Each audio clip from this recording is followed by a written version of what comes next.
میرے محترم بھائیو، دوستو، بہنوں، عزیزو، آج 17 رمضان المبارک ہے جو اسلامی تاریخ کا نہ بھولنے والا دن ہے، اور اس میں ایک جنگ ہوئی جس کو جنگ بدر کہتے ہیں۔ قیامت تک جتنی جنگیں لڑی جائیں گی اس کی اہمیت سب سے زیادہ ہے۔ قیامت تک جتنے مجاہدین جنگیں لڑیں گے، جنگ بدر میں شریک ہونے والے مجاہدین کا اجر سب سے زیادہ ہے اور رتبہ اور مقام سب سے بلند ہے۔ اللہ تعالیٰ نے بدر والوں کے بارے میں کہا، افعلوا ما شئتم فإنی قد غفرت لکم۔ اللہ کے نبی نے فرمایا کہ اللہ فرماتے ہیں، اے بدر والو، جو مرضی کرو، میں نے تمہیں معاف کر دیا ہے۔ تو پھر اللہ کے نبی نے اپنی زبان سے جو ایک گواہی دی، ان تہلک هذه العصابة فلن تعبد، یہ بول کبھی کسی جماعت کے بارے میں نہیں بولا۔ السلام علیکم۔ طارق جمیل صاحب کے ایسے بیان سننے کے لیے ہمارے چینل کو سبسکرائب کیجئے اور بیل آئیکن کو پریس کیجئے۔ شکریہ۔ گیا اے اللہ، اگر آج یہ جماعت ہلاک ہو گئی تو پھر قیامت تک تیرا نام لینے والا کوئی نہیں رہے گا۔ یہ 313 پر پورے اسلام کی بنیاد کو کھڑا کیا اور ان 313 کی فتح کو اسلام کی زندگی قرار دیا اور ان کی شکست کو اسلام کی موت قرار دیا۔ اور آپ اتنی بے قراری سے مانگ رہے تھے، آپ کی چادر آپ کے مونڈوں سے گر رہی تھی، ابوبکر صدیق آپ کے کندھوں پر چادر کو دوبارہ سیٹ کرتے، وہ پھر گر جاتی۔ آخر اتنا تڑپے کہ ابوبکر صدیق نے آپ کو دونوں بازوں میں ایسے لے لیا، یا رسول اللہ بس کریں، مجھے یقین ہے آپ کی دعا قبول ہو گئی ہے، اب آپ اتنا مت روئیں۔ جنگ بدر کفر اور اسلام کی پہلی جنگ تھی۔ قریش مکہ اور جناب رسول اللہ صلی اللہ علیہ وسلم کے صحابہ کے درمیان یہ پہلی جنگ تھی، اور اس میں جو عدد کا تناسب ہے وہ بڑا ہی عجیب ہے۔ پورے مدنی لشکر میں 313 جنگجو تھے، جن میں 2 کے پاس گھوڑے تھے، ایک زبیر بن عوام رضی اللہ عنہ اور ایک مقداد بن اسود رضی اللہ تعالیٰ عنہ، اور 70 اونٹ تھے، اور اس طرف 100 گھوڑ سوار تھے اور 700 تلواریں تھیں اور ہزاروں کی تعداد میں اونٹ تھے، اور ایک شروع میں 1300 کا لشکر تھا۔ پھر اخنس بن شریق نے راستے میں کہا کہ جب ابو سفیان کا قافلہ گزر گیا ہے تو اب واپس چلیں، تو ابو جہل نہیں مانا، تو وہ ناراض ہو کر اپنے 300 آدمیوں کو، یہ بنو زہرہ میں سے تھا، لے کر واپس چلا گیا۔ تو اس طرح پھر ان کی تعداد 1000 رہ گئی۔ قصہ یوں ہوا کہ مکے والوں نے مدینے پر حملہ کرنے کی تیاری کا منصوبہ بنایا۔ کوئی گھر ایسا نہیں بچا جس نے اپنا سامان نہ دیا ہو ابو سفیان کو کہ وہ جا کر بیچیں شام میں اور وہاں سے ہتھیار لے کر آئیں۔ تو ٹوٹل جو سونا جمع ہوا وہ 262 کلو تھا، 62.5 کلو، 50,000 دینار۔ تو ایک دینار 30,000 کا ہوتا ہے، تو 50 ضرب 30,000 ہو تو یہ کوئی 15 ارب روپیہ بنتا ہے۔ اس بڑی مالیت کا، اور 40 آدمی اس کی حفاظت کے لیے تھے۔ جب مدینے والوں کو پتہ چلا کہ ابو سفیان ساز و سامان لے کے جا رہا ہے اور ہمارے خلاف یہ استعمال ہوگا، تو آپ نے منصوبہ بنایا کہ ان کو پکڑا جائے۔ چونکہ صرف 40 آدمیوں کی خبر تھی تو آپ نے کوئی اس کے لیے جنگی تیاری نہیں کی۔ جو مسجد میں بیٹھے تھے نصیبوں والے، انہوں نے کہا کہ جاؤ۔ جس کا گھوڑا چند میل کے فاصلے پر تھا اس کو بھی جانے کی اجازت نہیں تھی۔ اس لیے سامان کی قلت وہ بہت ہی زیادہ نظر آ رہی ہے، اور اس میں اللہ کی حکمت تھی۔ اللہ یہ بتانا چاہتے تھے کہ اللہ اپنے نبی کے ساتھ ہے، اور اسے جیتنے کے لیے تمہارے جیسے ہتھیاروں کی ضرورت نہیں ہے، اللہ کی مدد کافی ہے۔ باقی ہتھیار لینا، اسباب اختیار کرنا تو میرے نبی کی سنت ہے، اور یہ سنت فطرت ہے، سنت اسلام ہے۔ تو آپ اس قافلے کے لیے نکلے۔ ابو سفیان کو یہ خطرہ تھا کہ ضرور میرے پیچھے مدینے والے آئیں گے، تو وہ پھونک پھونک کے قدم رکھ رہا تھا۔ ایک جگہ آپ نے حضرت زبیر اور مقداد رضی اللہ عنہما کو بھیجا کہ جاؤ، جا کے پتہ کر کے آؤ۔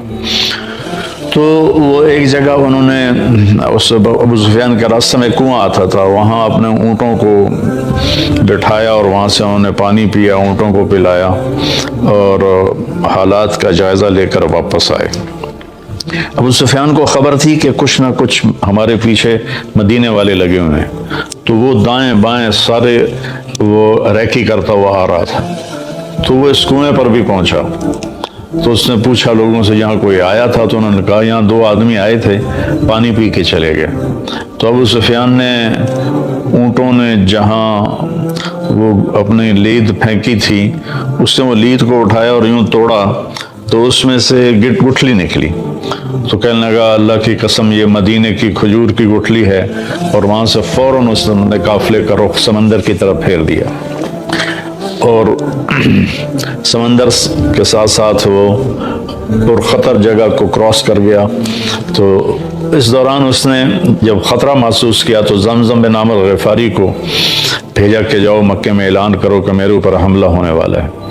وہ جب مکے میں پہنچ کے اس نے اعلان کیا تو پورے مکے میں ہلچل مچ گئی اور ہر کوئی آگ سے بھر گیا اور تیاریاں شروع ہو گئیں۔ تو سب ہتھیاراں کیل کانٹوں سے لیس ہو کر نکل پڑے۔ تو ابو سفیان نے پھر پیغام بھیجا کہ میں نکل گیا ہوں دشمن کی زد سے، لہٰذا اب جنگ کی ضرورت نہیں ہے، تم واپس آ جاؤ۔ تو عتبہ بن ربیعہ اور اخنس بن شریق نے یہ بات کہی کہ حکیم بن حزام بھی کہ ہمیں اب واپس جانا چاہیے۔ تو ابو جہل نے کہا کہ نہیں، ہم بدر جائیں گے، وہاں شراب پیئیں گے، ہماری باندیاں گانے گائیں گی اور ہم وہاں اونٹ ذبح کر کے کھائیں گے اور پورے عرب کو بتائیں گے کہ ہم بڑے طاقتور ہیں، ہماری دھاک ہے سب پر، ہم واپس نہیں جائیں گے۔ ادھر اللہ کے نبی کو پتہ چلا کہ ابو سفیان کا قافلہ تو نکل گیا، اب تو ابو جہل کا لشکر آ رہا ہے۔ تو آپ نے اپنے ساتھیوں کو اکٹھا کیا کہ بولو بھائی اب کیا کرنا ہے، واپس جاتے ہیں تو اسلام پر کاری ضرب پڑتی ہے کہ کمزوری واضح ہوتی ہے اور ایک خبر پھیل جائے گی کہ مسلمان بہت کمزور ہیں اور یہ صحیح نہیں ہے، اور اگر جمتے اور لڑتے ہیں تو گردنیں اڑتی نظر آتی ہیں، کہاں 100 تلواریں، کہاں 8 تلواریں، ٹوٹل 8 تلواریں تھیں، اور کہاں 100 گھوڑے، کہاں 2 گھوڑے، کہاں 70 اونٹ، کہاں سینکڑوں اونٹ، کہاں 313، کہاں 1000، کوئی چیز بھی برابر کے نہیں تھی۔ وَإِنَّ فَرِيقًا مِّنَ الْمُؤْمِنِينَ لَكَارِهُونَ، ایک طبقہ صحابہ کا پریشان ہو رہا تھا کہ اب کیا بنے گا۔ یہ فطری خوف ہے، نہ کہ بزدلی کا خوف، فطری خوف ہے جس پر ہی تو اجر ہے۔ تو آپ نے سب کو اکٹھا کیا کہ بولو بھئی اب کیا کرنا ہے۔ تو ابوبکر صدیق نے کہا یا رسول اللہ جو آپ کہیں گے ہم نے وہ کرنا ہے۔ آپ نے کہا بولو بھئی کیا کرنا ہے۔ تو مقداد بن اسود کھڑے ہوئے، یا رسول اللہ اذا لا نقول كما قالت بنو اسرائیل اذهب انت وربك فقاتلا نحن ها هنا قاعدون، کہ جب موسیٰ علیہ السلام نے کہا نا اپنی قوم سے کہ چلو چل کے شامیوں سے جہاد کرو اور اپنا ملک آزاد کراؤ، تو کہنے لگے تو جا اور تیرا رب، جب فتح ہو جائے تو پھر ہمیں بلا لینا، ہم تو یہ بیٹھے ہیں۔ تو کہنے لگے یا رسول اللہ ہم یہ نہیں کہیں، ہم کہیں گے اذهب انت وربك فقاتلا نحن معك مقاتلون، آپ جائیں آپ کا رب جائے، ہم آپ کے ساتھ لڑیں گے، کبھی آگے کبھی پیچھے، کبھی دائیں کبھی بائیں، اللہ کی قسم آپ تک کوئی پہنچ نہیں سکتا جب تک ہماری لاشوں کے اوپر سے گزر کے نہ جائے۔ تو آپ نے پھر فرمایا بولو بھائی کیا کہتے ہو، کیا کرنا ہے۔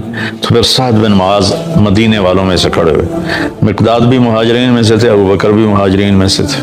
کہنے لگے لگتا ہے یا رسول اللہ ایانا یرید، آپ میرے خیال میں یہ چاہ رہے ہیں کہ ہماری مدینے والوں کی کیا رائے ہے۔ ہم تو کہہ رہے تھے کہ ہمارے مہاجر بھائی جو کہہ رہے ہیں وہی ہماری رائے، لیکن آپ کے تیسری دفعہ پوچھنے سے لگتا ہے کہ آپ چاہتے ہیں کہ ہم اپنی رائے کا اظہار کریں۔ تو آپ نے اس پر اس بات یعنی آپ نے اس پر سر ہلایا کہ ہاں۔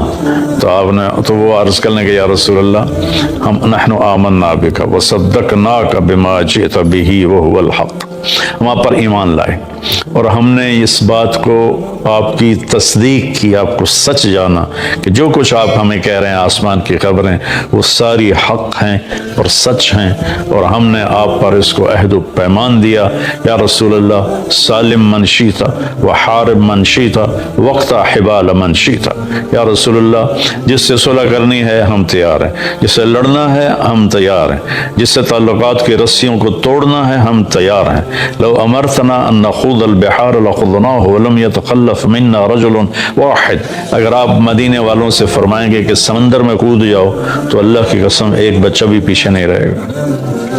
سبحان اللہ، کیا لوگ تھے، اللہ سے سودا کر گئے۔ لو امرتنا ان نضرب اکبادنا الى برق الغماد لفعلناه ولم يتخلف منا رجل، آپ ہمیں برق غماد یمن کا پہاڑ ہے، اگر آپ ہمیں فرمائیں کہ اپنی اونٹیوں کو رخ پھیر دو برق غماد کی طرف تو ہم اپنی اونٹنیوں کی لگامیں نکیل چھوڑ دیں گے اور پیچھے مڑ کے نہیں دیکھیں گے کہ کیا ہوتا ہے۔ اس پر آپ کا چہرہ ایسے گلنار ہو گیا، انار کی طرح کھل اٹھا، اور آپ نے کہا اب اللہ کی مدد آ گئی، اب اللہ کی نصرت آ گئی۔ جب مدینے سے چلنے لگے تو اس وقت حضرت عثمان رضی اللہ تعالیٰ عنہ کی اہلیہ، آپ کی بیٹی حضرت رقیہ رضی اللہ تعالیٰ عنہ بیمار تھی، ان کو چیچک نکلی ہوئی تھی، تو آپ نے ذوالحلیفہ سے حضرت عثمان اور حضرت اسامہ دونوں کو واپس بھیجا کہ جاؤ اپنی بیوی کی تیمارداری کرو، اور ان کا نام بدری صحابہ میں لکھوایا، مال غنیمت میں سے ان کو حصہ دیا۔ اپنے اہل و عیال کی رعایت کرنا، خیال کرنا دین کا اتنا بڑا حصہ ہے کہ بدر جیسے مارکے میں سے ان کو واپس بھیج دیا کہ ان کو کافی تکلیف تھی، اور پھر بدر میں ان کا نام لکھوایا۔ بھئی وہ تو نہیں تھے تو اب نہیں تھے، نہیں، چونکہ وہ تو تیار ہو کے آ گئے تھے، آپ نے واپس بھیجا۔ اس سے ہمیں ایک پوائنٹ ملتا ہے کہ اپنے بھی بچے، اپنے گھر بار کو کی رعایت کرنا، ان کو دیکھنا، ان کی فتح سے پہلے حضرت رقیہ کا انتقال ہو گیا، وہ دفن کر دی گئیں، آپ نے ان کی قبر پہ آ کر ان کے لیے دعائے مغفرت فرمائی، آپ نے اپنی بیٹی کو واپسی پہ دیکھا نہیں ہے، تو دیا تو قریش بدر کے ایک کنارے پر تھے اور صحابہ دوسرے پر تھے، اس طرف قریش مدنی لشکر تھا اور اس طرف قریشیوں کا لشکر تھا، بیچ میں فاصلہ تھا، ایک دوسرے کو نظر نہیں آ رہے تھے۔ تو اس کو آپ نے تقسیم کیا لشکر کو، آپ نے مہاجرین کا جھنڈا جناب حضرت علی علیہ السلام کو عطا فرمایا، اور انصار کا جھنڈا وہ آپ نے سعد بن معاذ رضی اللہ عنہ علیہ السلام کو عطا فرمایا، اور آپ نے پورے لشکر کا جھنڈا سفید رنگ کا وہ حضرت مصعب بن عمیر رضی اللہ تعالیٰ عنہ کو عطا فرمایا اور ان کو درمیان میں کھڑا فرمایا۔ پھر آپ نے رائٹ سائڈ کے لشکر کی کمان حضرت زبیر کے سپرد کی، لیفٹ سائڈ کے لشکر کی کمان آپ نے حضرت مقداد بن اسود کے سپرد کی، اور پیدل جو تھے اور اونٹنیوں پہ سواروں سے ہٹ کر جو پیدل تھے ان کے لشکر کی کمان اپنے قیس بن ابی صعصع کو تھی۔ جب آپ نے سفر شروع کیا تو ایک بات اور یاد آئی، آپ نے اس قدر انصاف سے کام لیا کہ اونٹ تھوڑے تھے، صحابہ زیادہ تھے، تو 3-3 4-4 وہ ایک اونٹ پہ ان کا آتا تھا حصہ، تو وہ باری باری سوار ہوتے تھے، باقی پیدل چلتے تھے۔ تو آپ کے ساتھیوں میں حضرت علی اور مرشد بن ابی مرشد الغنمی رضی اللہ عنہما، یہ دو اور آپ، یہ 3 آپ کے ساتھ اونٹنی میں شریک ہوئے۔ تو ان دونوں نے عرض کی، یا رسول اللہ آپ سوار ہو جائیں، ہم پیدل آپ کے ساتھ چلیں گے، اپنا حصہ آپ کو دیتے ہیں۔ تو فرمایا کہ مجھ سے زیادہ تم طاقتور نہیں ہو اور اجر کا میں تمہاری طرح ہی محتاج ہوں، میں اپنی باری پہ پیدل چلوں گا۔ چنانچہ اس طرح آپ سفر کر کے بدر کے قریب پہنچے، اور رات کو پھر آپ نے یہ دعا مانگی۔ یہ صحابہ، بدری صحابہ کے بارے میں مہر ہے کہ اگر یہ نہ ہوتے تو اللہ کا نام دنیا سے مٹ جاتا۔ ان تہلک هذه العصابة فلن تعبد، یہ مٹ گئے تو تیرا نام لینے والا کوئی نہ بچے گا۔ تو جمعہ کا دن تھا،